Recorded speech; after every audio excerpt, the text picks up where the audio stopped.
So thanks for coming. Second session. Yeah. Second. We're here. There's a lot of traffic coming from Jersey, but I'm here. I'm happy to be here. How you doing? Thank you. I'm well. Good day. Mm-hmm. Yeah. I appreciate the opportunity to work together. Yeah. You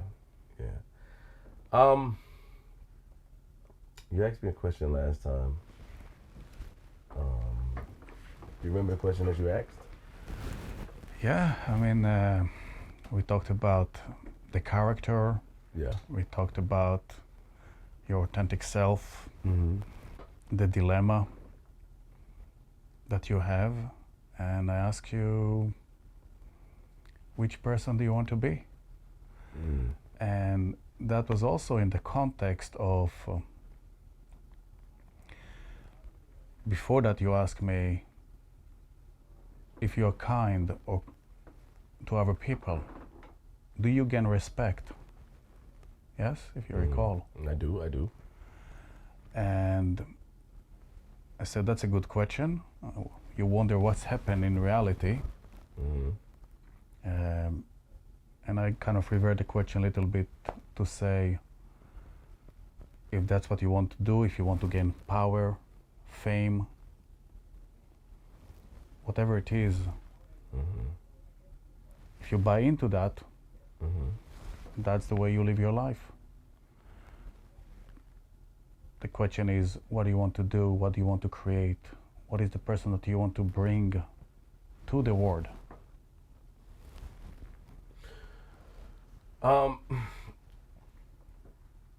That becomes a little tricky. I'll tell you why. Because we all want success, and not all of us, but we want success. We want fame. When you first start, you want the acknowledgement. You want to be able to make money off of your creation.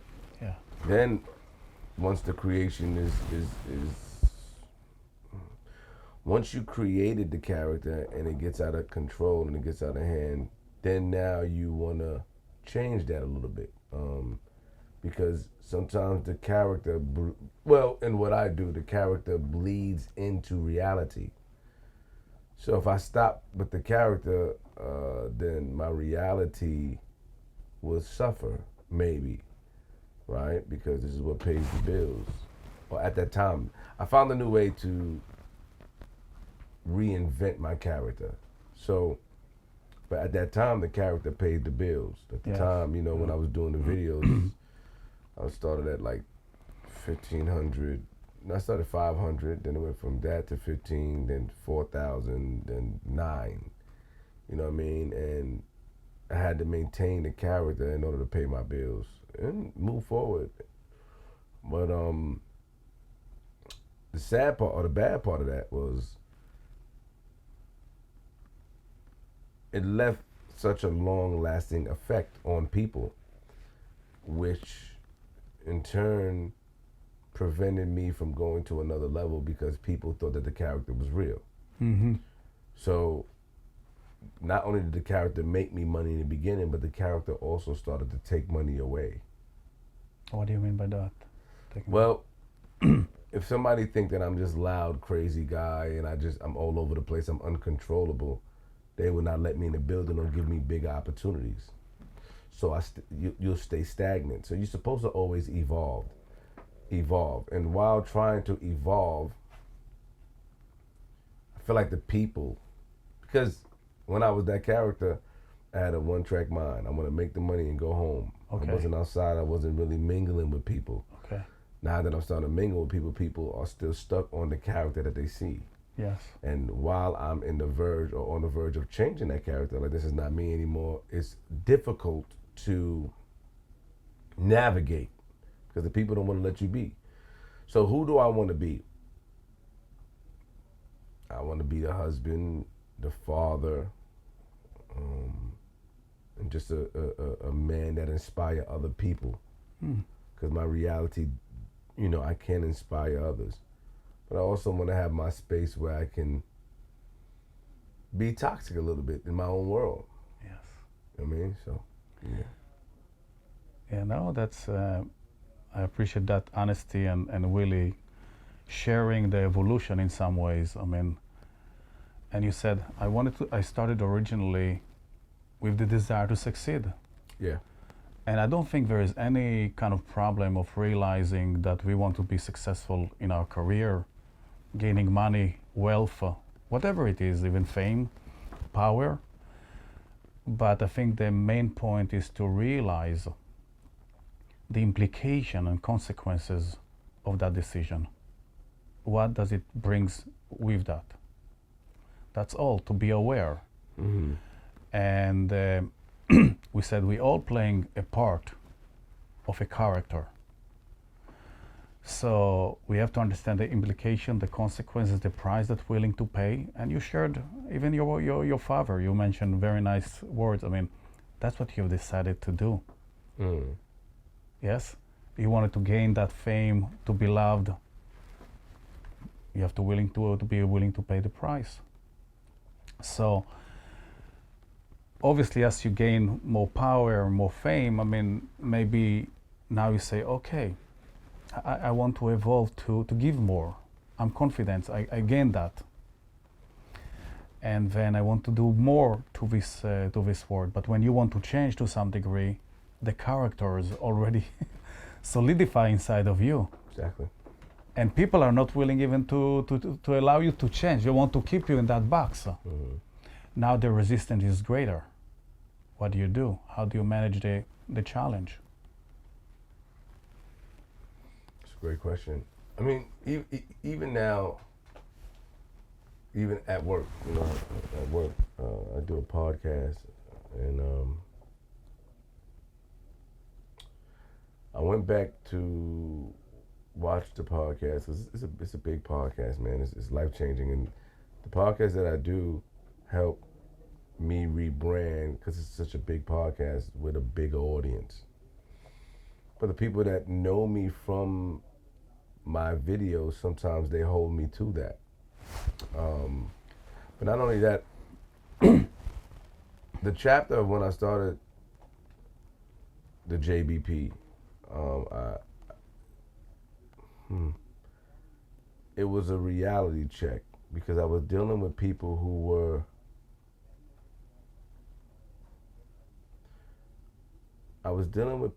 had structure in this industry. A lot of times I got by being chaotic. My chaotic behavior got me by and got me a lot of money. Now being here on the JVP, the chaotic behavior didn't necessarily work, or it worked, but it can become stale because you have people watching you. I film 2 times a week. Yeah. It's a lot of audience members, man, millions and millions, and so then now you have to be able to. Now you're stuck with facing a reality, right? So facing your reality, because initially, people will be. They will voice their opinions, very opinionated, and I'll go there and I'll just curse them out and F you, F that. I'll try to meet up with them and SMD, and I'll talk about their parents, their mother. I would try to get a reaction because that's what I know how to excel in response and being reactive. Like, so for a long time in my life, if somebody talks crazy to me on the internet, I will meet up with them. Not only that, a lot of times it's rare that it turns into a physical situation, because it has before. It's rare. And I think what I've learned is that when they watch me, they look at me as a character, and in reality, when I get there and they see a different me, the man me, it throws them off. Mm-hmm. A lot of times people just want a reaction. So with the fans, when I'm on the JVP, I'm just cursing the fans out. I realized that the people that I sit with are not only mature, but they are successful in what they do. And they put me in a position to really look in the mirror, not change, but to show my authentic self. I thought that the character was just being rambunctious and just causing a lot of trouble and responding and reacting in such a hostile way. Even when I get into issues up there, Yeah. When I get into issues up there, the first thing I do is I want to respond with aggression. Okay. I want to get loud, and I want to say, no, I can't do that, because I feel like, because I may be, and everybody's not, I always say old thing, but the youngest person there, or the younger person, I'm not the younger person there, I feel like in some form, I feel like in some form or fashion that there would be a display of superiority. And I don't like to answer or respond. I don't respond well to anybody or anything or any infrastructure that comes off superior to me. Yeah.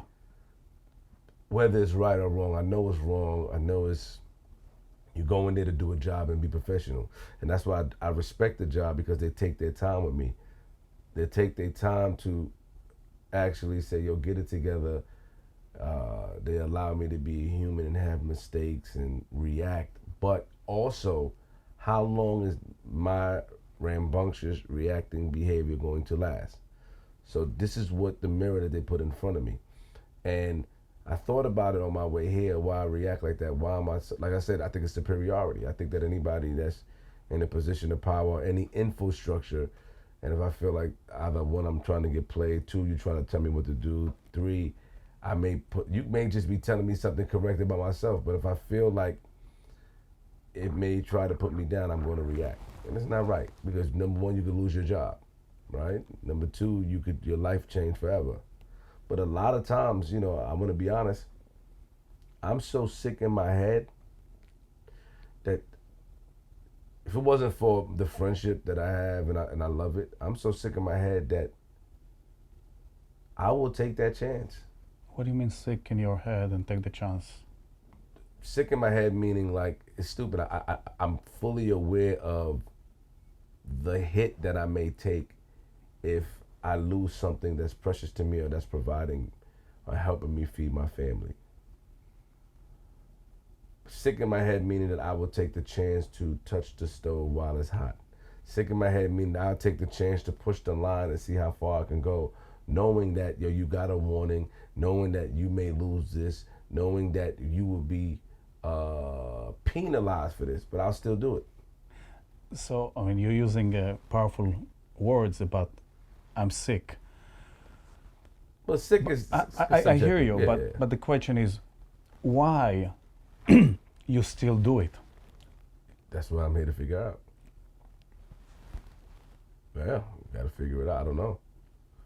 This is why I have tremendous. I think that what makes me learn is the patience that my friends got, especially in my job. The patience that they got, the value. Sometimes it's okay for people to remind you how valuable you are, to feel good about yourself. Yeah. And if it's always been me, I've never been a team player. I've always done everything by myself, my son and I. Yeah. And to watch this company, just speaking about my work with JBP, to watch how much value they have in me, I sort of don't want to let them down. Okay. So even though I want to go and touch the stove or push the lines, I think what has become more important to me in a situation is, one, being a professional, two, not wanting to disappoint them. Yes. Because before I didn't care. But then when somebody look at you like, yo, come on, bro, you really doing that? Yo, bro, look at all this. It's a mirror. It's a mirror that's being put in front of you. And it's like, it turned. Before I didn't, like, I've been there for 3 years, going on 4 years. And I didn't, like, it turned, and it's like more like, come on, bro, look what you're doing. Then your family get involved, like my wife and friends. You on such a big platform, and this is what you're still doing. Is this behavior worth it? Mm-hmm. And that's why I appreciate the infrastructure. I appreciate everyone that takes their time and took their time, and that allowed me to see that mirror. So when I say, I'm crazy. Because a lot of the times I would push the line. A lot of the times I would say, okay, if this person does this to me, I'm going to let them have it. Now, while letting them have it, I can calm down because they give me the space to calm down. But I want to turn it up a notch and a notch and a notch and a notch. And it's to me, it's just corny. It's bad, and I'm not just saying that to say it because we're on camera. I genuinely feel that way. When you end up looking like the dumbest in the room. Because you describe that you realize that some actions that you're going to take gonna be harmful, but yet there is a force within you, conscious or unconscious, that really pushes you to act in a way that's gonna be detrimental to you in the long run. And I think it's important to see that in psychology they talked about always a secondary gain. Yes? There is always something that you do and that's going to benefit you. Nobody's doing anything in the world that is not, they don't in their mind think that it is going to benefit them. I think the challenge is between people that really acting in a very impulsive way and thinking short term as compared to someone that is more healthier way, thinking about the long-term impact, yes, and really seeing the bigger picture. Now, to be honest, everybody, all of us, are trying to do the best we can. That's what I believe. I mean, I know it's could be kind of like a statement that people might see that differently, but in any particular moment, nobody wants to hurt themselves in a particular instance. And that's why, when we are acting and behaving in different situations, especially when provoking situation or triggering situation, we act in a very automatic survival mode, yes? Almost unconsciously, almost habitually, yeah? And this character that you talked about it, even for it's a character, even for that something maybe not helping you, remember, you shared with me that at very early age, that was part of you. So it's still there. Yes, this little child that want to react, want to rebel, don't let people taking advantage. Yes, and it's become so quickly, so fast. Yes, and you react. And anger management requires a lot of tools to practice and to reverse.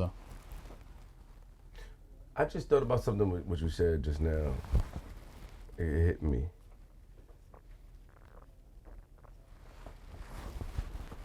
It takes a village to teach a child, right? You believe in that? Yeah. And I just realized even at work, right, the JBP, that's the Joe Budden Podcast.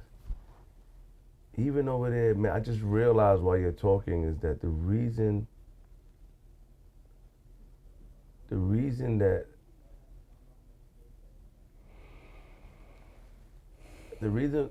why I want to do better is because my actions have become predictable. And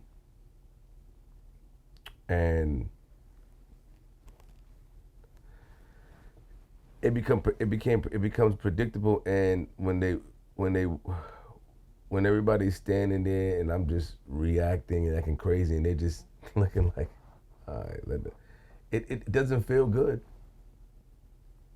And I appreciate that type of patience.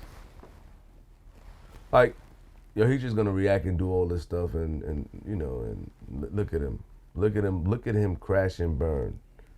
It takes patience to do that. That's what they do. So if I start reacting, they be like, all right. And they're not feeding into it. We're not arguing with you. We want you to realize that as a man, as an adult, look how you acting. And it makes me want to go and just do better. Yeah.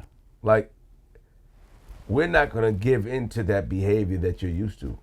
We're not going to give in to that. We've seen this before. Yes. So I definitely appreciate that. I just wanted to get that out there. I definitely appreciate that type of patience, that type of understanding. And just, I don't want to really be a disruptor anymore. You know what I mean? Like I said, I'm so used to just going crazy. I'm so used to just like, I'm gonna react and I don't care who feels the way. I don't want to. I don't want to do that anymore. So that was something that I want to, because I realized that. I realized why or how. Because there's but so many times you can say sorry. How many times I'm gonna say sorry for the same thing? Yeah. You start to look at yourself in the mirror, and the mirror is important. You need to surround yourself with people that's doing better than you, but that will also allow you to look in the mirror, because that environment doesn't make me feel like I'm in survival mode, even if I want to feel that way. Yeah. If I come in there like I'm in survival mode, it's for me. They're not trying to make me feel that way. It's a real mind fuck up there, man. It's real shit. It's real. Like you be like, you start to think. You sitting down for hours, just like, oh, what? Oh, okay. Like, so it's real. It's real. And it is real, but I think you bring such a powerful statement. First, it's part of the evolution of yourself to realize that you want to be a better person. You want to give more. You want to show more. And it starts with us working on ourselves. Rather than being reactive, we'll try to be more mindful. Mm-hmm. But for that, we talked about patience. Patience is the key. Patience is the antidote to anger or any uncomfortable emotions. This is where we have the capacity to simply stop before we react. Viktor Frankl, the famous psychiatrist, says between stimulus and response, there is a gap. In this gap, there is our freedom. This is where we try to stop and rather than react, mindfully behave. Yes? At this particular moment, we stop and we regain our freedom. Otherwise, we simply stimulate and respond. Someone push our buttons, we don't think. This is our power. But that requires a practice. Yes? Ongoing. How can we stop? How can we think? Is our action going to be beneficial? Is our anger is directed toward love? Yes, toward care, toward doing good in the world. That's a practice. Which person do you want to be in that particular moment? Are we reacting automatically because of our survival nature or desire to gain respect, to be correct, to be right? Or do we want to be loving, happy, caring individual?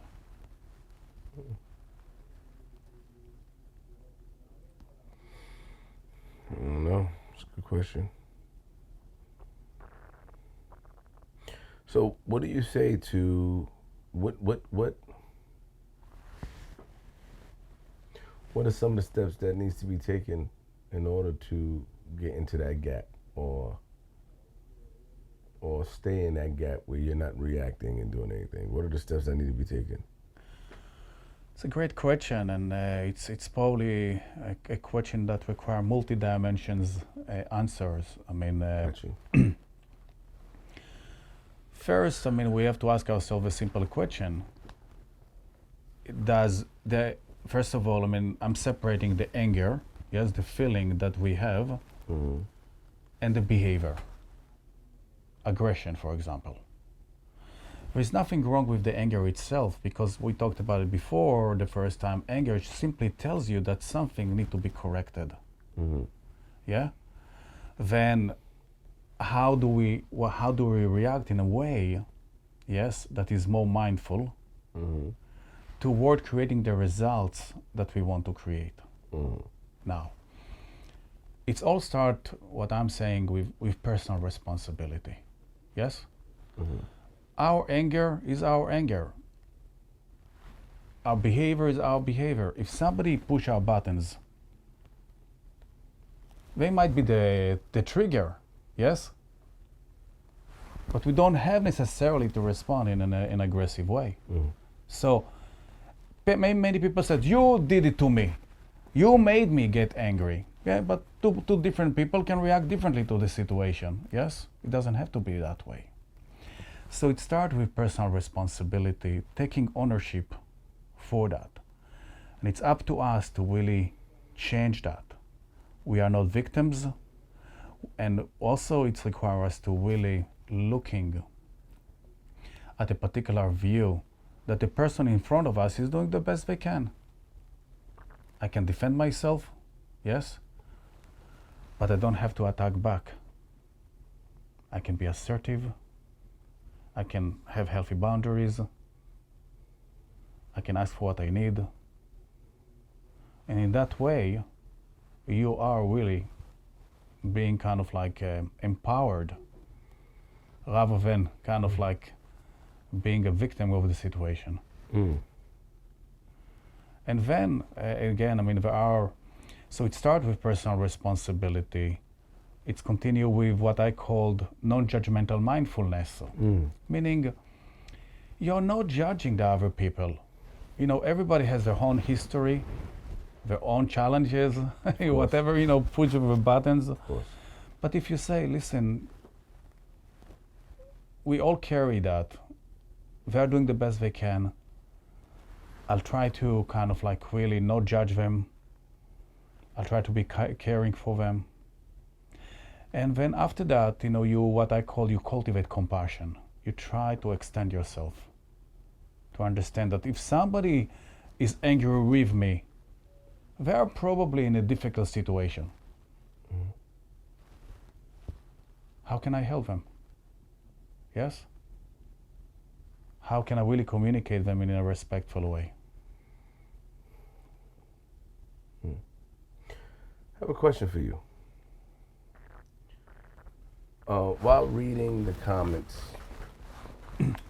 they were saying that I should have went with a therapist that could relate to me, whether it's about skin, black, being someone who comes from where I come from, to be able to give me the proper advice. And I think you're dope. I think you're dope. I think you're understanding, and so I don't feel that way. But do you believe that people should speak to someone who can relate to their struggles? Not saying you can't. I don't know your story, but who can relate, who comes from our community and understand. If you understand, because I saw a lot of that. Like Flip should have did this. Flip should have did that. Well, not a lot, but so about 25% are saying that. I wish he would have spoke to somebody that can really relate to what he's going through. What do you say when you see things like that? How does that? What does that mean to you? I think this is a good question that I even receive in my own kind of like practice practically. Nice. I mean, some woman comes to me and even ask me, maybe I should get a female therapist rather than a male therapist. Some people ask, maybe I'll get some kind of like someone from the same culture, from the same ethnicity. All of us want to be heard, wants to be validated, want to be understood. Yes. I cannot say that people that really went through some similar experiences, we cannot relate to the person in a better way. But it doesn't mean that people with different kind of colors, different kind of ethnicity cannot relate to the other person, because at the bottom line, we are all human. To what degree we can extend that universality and can relate to the pain and to the hurt, to the challenges that we all have. Mm-hmm. The ultimate answer will come from that person that comes to the session and experience that, and he feels connected to that person, feel that they're being heard. Yes, they feel comfortable, they feel understood, and they really can benefit from that. Go ahead and do that. If you don't, it doesn't matter what is your color, you can connect with another therapist, the same ethnicity, the same background, you don't connect. you don't feel heard. So I think it's a very, very subjective and case by case could be answered, but I don't think we can generalize in that regard. Does that make sense? It does. That's good. Very political, but very good. And when I mean political is like, I understand, I respect what you said. And you're saying that we're human, it depends on the person. It's not ethnicity, race, same background. It depends on the person, which would be me, how I feel talking to you, you know what I mean? And I understand that. I understand. It's just something that stuck out to me that I wanted to know. How does that make you feel when you read it? And you answered it. It's just you understand. I guess you understand because of your level in not suppressing, but your level in therapy. You know how to respond to these answers because it could be triggering to me. I might have been triggered by that. Not necessarily would react. You mean by the comments? Yeah, it might have been triggered when it was like, yo, because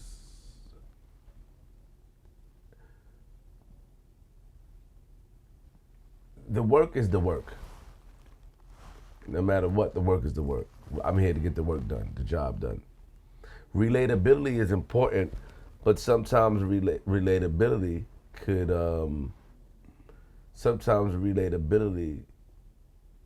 could be a Band-Aid over a deep wound. And sometimes it can go either way, because relatability, somebody can actually tell you what the real is, how they feel. Like, yo, you know better than that. Stop your bullshit.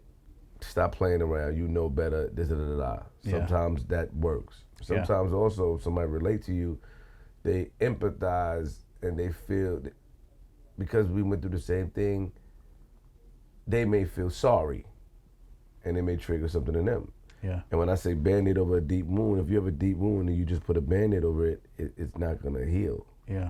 It has to heal from within, if you understand. So, I would have took that away, but you didn't take it away. But I think going back, I think people making these comments, I think we can go just simply ask how you felt. How do you feel? True. Rather than, talking hypothetically. How did I feel? As far as the session? Yeah. I mean, you're talking about they refer to us, I guess. Yeah. I mean, Yes. I feel good, man. I feel good. I felt good. I felt that you were nice and understanding, and you made me think about some things. Do you think I'm too kind? Do I need to push you even more? Oh no. No. I mean, whatever makes you comfortable. I think that what it is that I felt good. I felt comfortable. I think comfortability is the thing that I struggle with. I want to always have comfortability. Kind. Yes, you are kind. Push me more. No. Your kindness allows me to vent without having to be defensive. So that's what I like about you. Thank you. I mean, if I do say something that's out of turn, I think that I would like to be told that. But I think it's a comfortability thing for me. So your kindness allows me to be comfortable and less defensive. And so I give you that, because sometimes somebody may say something as we mask it and say, oh, I'm keeping it real. And then when you say you're keeping it real, sometimes the person don't want to hear you keeping it real at that moment. Yeah. You got to find the pocket. Yeah. And I think this is key, in my opinion. One of the most important thing in any kind of relationship, especially in therapeutic relationship, is to be authentic, to be real. I think we can feel one another. I feel, you are really bringing your best self. You're not making it up. You're not making stories just for the camera. You're trying to be real. I want to believe that you feel from me, the same. Yeah. And that's really fundamental, because we really touch the souls. And I can give you comments. We develop a dialogue, answering questions. and really pointing things. I mean, okay, you can do that, you can do that, you can do that better one. Yeah, we are here to grow and improve, and that's a process.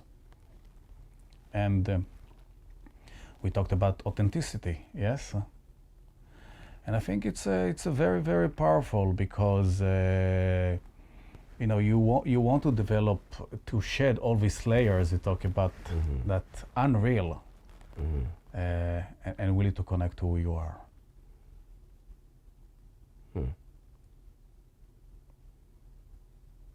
And shedding layers. What? How do you get a person to unshed their layers? Wow, that's a big question. I mean, there are a lot of processes, you know, that requires to do so. I mean, but look at that. You can answer the questions for yourself. I mean, let's take that. We're talking about anger, yes? Mm-hmm. When you act aggressively toward other people, when you take advantage of other people, when you think about greed, yes? Reactivity, do you think these elements that I mentioned are your authentic self?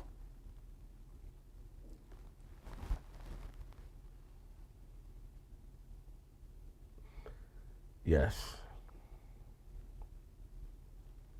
They are your authentic self. If yes and no. Because my wife used to make fun of me about this a lot, that you know, you do things and then end up feeling bad right after. So I guess it's not my authentic self. No. It's a part of me. Yes. But it may not be my authentic self. No. No. It's a tricky question. It's a Yeah. tricky question, and in a lot of traditions, I mean, in a lot of philosophies, religion, I mean, they really talks about the true nature of, which is the authentic self, which is loving, caring, radiating of bliss and equanimity. And that's what we feel most of people believe. That's how we kind of were born to. However, as we get into this kind of reality, this universe, because of social construct or social pressure or desire to be loved, we become defensive, and then we create all these layers to defend ourselves. Okay. Yes? And we create these different kind of habits. And that was it called a second nature. That's why it's a second nature, because the true nature is the loving and caring, or the second nature is all these layers. Now, these second natures, because it started so early on, because we were very defensive, we didn't get what we wanted. We wanted to be loved, but we didn't get that. So we tried to find different kind of strategy, and we're creating these kind of images and persona, yes? And we cover up all these things to the degree that we started to lose our authentic self. And through that, it's become, after a while, it's become like a habit. It's become part of us. And we think this is us. So there is a lot of process in really differentiating between who we are truly and all the layers, yes, that we just brought into this particular world. You talked about, I want to be the funny guy because I want to be accepted. Yes, you're creating a persona. I want to be the aggressive guy because I want to do that. But it's the methodologies, yes, and layers that we create on the kind of almost like a superimposed personality that is created on top of that. And after a while, we don't know what is real and what is not real. Differentiate. It's very hard. Do you feel like there are people that are born angry? That their true self is to be an angry person, is to be a bad person? That's a very philosophical question. It's a very difficult question to answer. I mean, I do believe people come with different kind of dispositions. Let's say it. Yes? Mm-hmm. I want to believe that we are all born good. I want to believe that there are extreme situations, I don't know, mental illnesses, genetic dispositions, so on and so forth. Yeah? But no matter what, if we're born to it or we carry that, I want to believe that we want to aspire to evolve. Everyone? You think I want to believe that we aspire to grow. I believe that in the universe there is something inherently that wants us to heal and grow and expand. Interesting. So what about the people that live to kill and stuff? What do you say to them? I mean, you can talk about that and we can get into the philosophical discussion why people are like this, but many of these people, I can tell you, they themselves have been a victim of tremendous level of suffering, that the only solution that or the only coping mechanism was to protect themselves by hurting others. I mean, a lot of people really, unfortunately, in this world, acting not in angry and aggressive, in a violent way. Yes, because that's the way that they survive and condition them to behave. Yeah? So they are still reacting to that. Look at that. You can look at the very simplistic way. We don't have to go so deep. But when I am angry, I'm hurt. I don't have the ability to really act in a proper way. But like you mentioned to me, deep inside, I'm coming with pure intention. I do believe most of people are like this. Why do you separate and say the philosophical way? What is the difference? Because you said that a couple of times, like in the philosophy, as you said, what's the word? Philosophical? In a philosophical way. Philosophical, thank you. You said that in a philosophical way. What is the difference? Are you saying that the people that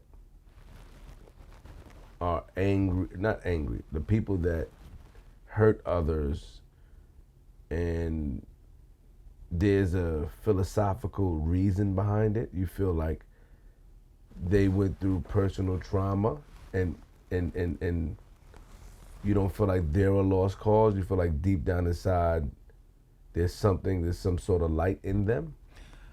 Yeah, because, I mean, can we prove it?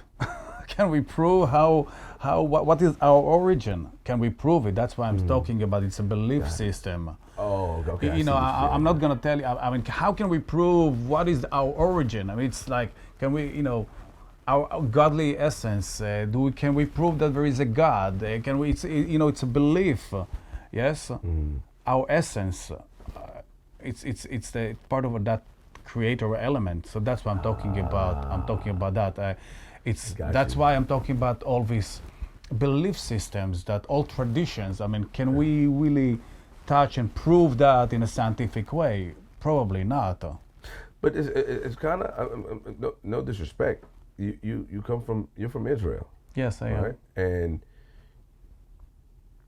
do you believe in that system, the gods and God and stuff like that, and is it Jerusalem out there? Yes, yes. Do you believe in the whole what you were taught in? Because you were born there. Do you believe in what you were taught, or did you come here and sort of, I don't want to say advance your mind, because I don't want to negate what you learned in your country. Yes. But I'm saying, like, did your mind evolve from the thinking? Because you're saying that is, or are you? Do you believe what you're saying, or are you saying that to sort of, I want to say, relate or get an understanding with your client? Because some clients may not believe that there's a God, right? Yeah. But and I'm not talking about when I'm talking about God. Regardless of what my belief as a Jewish person, as a Muslim, as a Christian, yes. I'm talking about there is a creator. And when I use the word God, I mean, think about it as a creator. Doesn't matter what it is. Got it. But what about you? Do you believe whatever you were taught? as an adult, do you Yes. believe it still? If I believe in what? Do you believe that? Do you believe that there's? Do you believe in God? I believe that, again, we can get into the definition of that. It's very complex. I believe that there is some kind of a creator.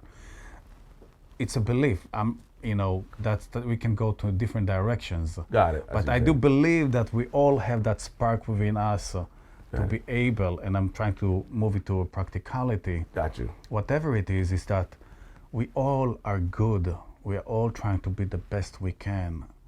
Now, we don't have the capacity, or maybe we have the layers and defenses and so on and so forth. And that's what I want to believe.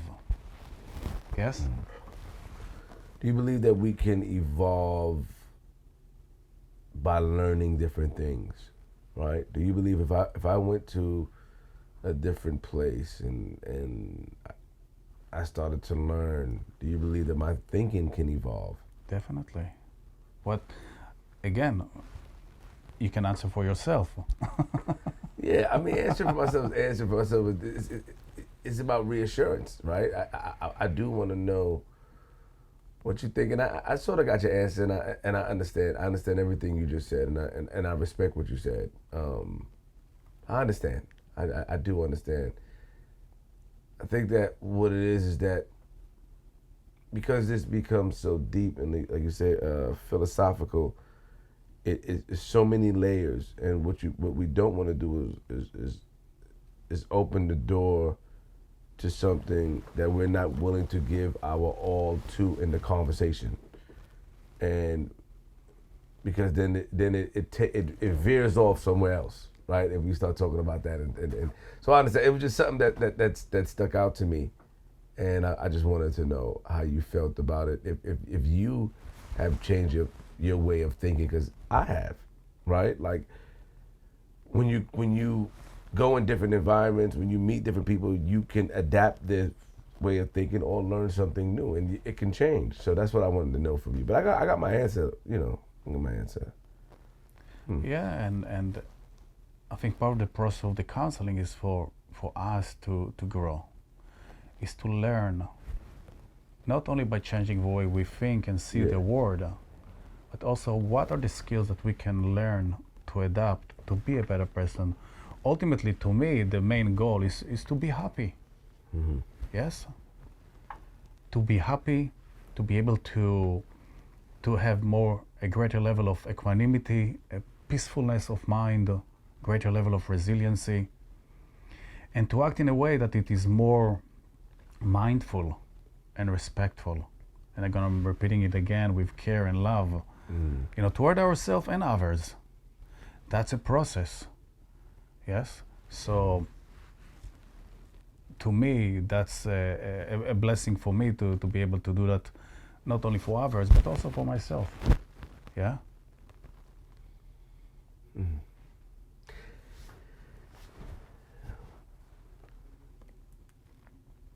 I think in closing for me, I'm gonna have some more questions. I want to know more about you too, man. Because you're very, and maybe that's a defense mechanism for me, Moshe, right? Like, maybe that's a defense because you keep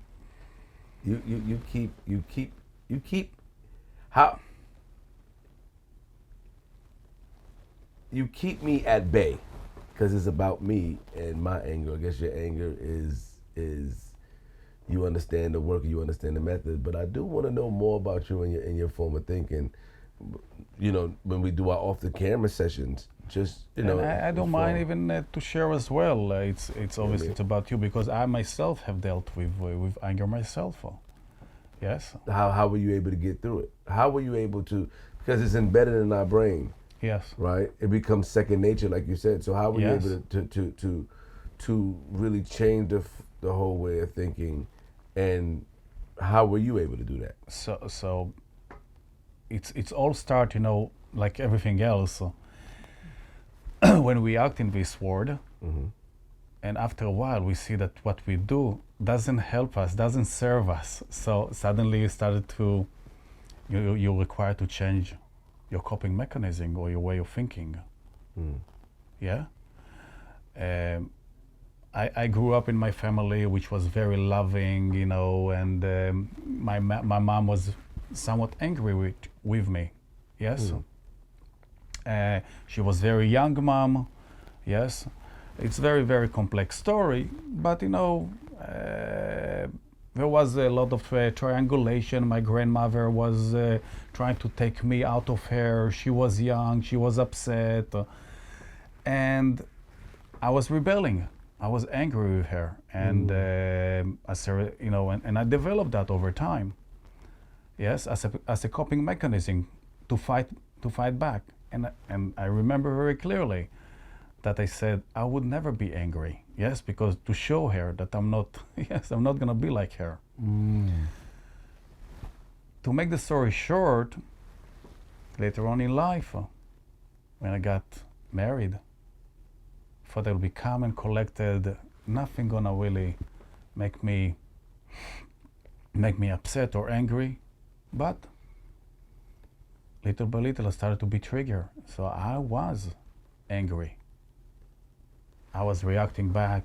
I wanted to change my wife. I wanted to really kind of like try to make her be different, because I didn't want to be angry. But overall, when I acted in this way, I hurt her. I hurt the people around me because of that. Until I came to the realization that my anger is my anger. I need to change myself, because I was not happy.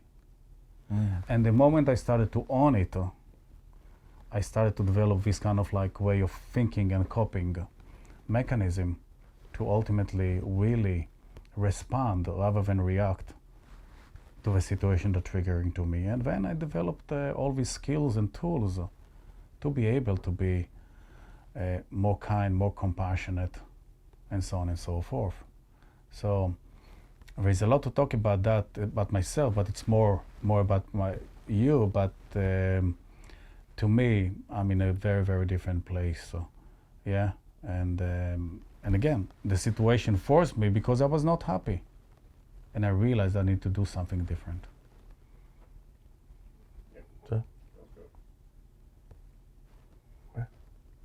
Okay. Thank you. Till next time. See you. Yes, I mean there is a lot to talk about myself, but again, I didn't want to take so much over that, but